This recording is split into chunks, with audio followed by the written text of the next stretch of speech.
sa dami account, kaya nakakahinala. Minsan ko sino pa merong pangalan ng takot na magpakilala.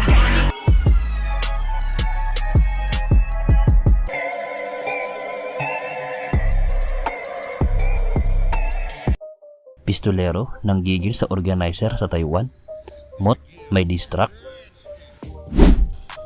Naging usap-usapan nga ang linya ni Pistolero na para bang meron siyang pinapatamaan.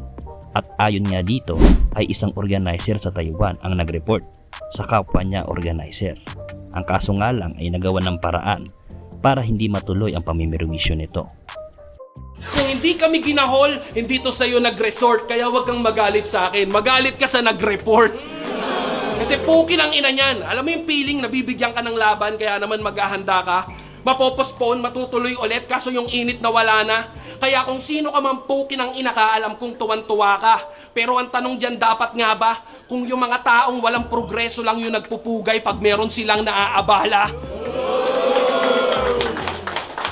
Para to sa mga live sellers na gusto lang kumita kaya naman nagtitinda. Para sa mga OFW rappers na ginagamit ang sining sa paglabas ng iniinda. Para sa mga nawalan ng hanap buhay na di na dapat sabihin pa ganyang kadami yung pinerwisyo mong pukin ang inaka dahil lang sa nainggit ka.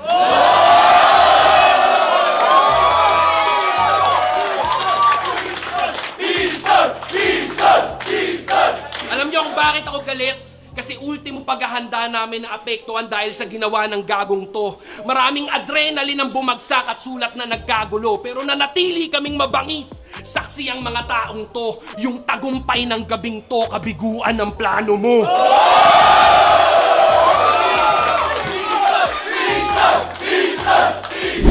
Flip top kung gusto nyo akong binyagan, ilabas niyo yung pari ng tugma. Ayon naman sa ibang balita, Mot nai-issue naman ngayon dahil sa isang tao na gumagawa ng distract sa kanya at may mga kumakalat nga na mga post patungkol dito.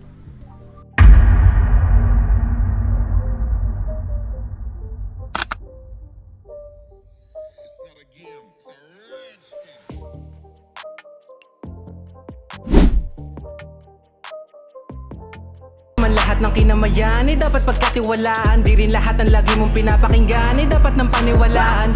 Kala ko ilang buwang hindi makaisa, kaya binaling na lang sa iba. Asawa ko pa ang napili mo kaya palihim ka pang naapila. Ago ah.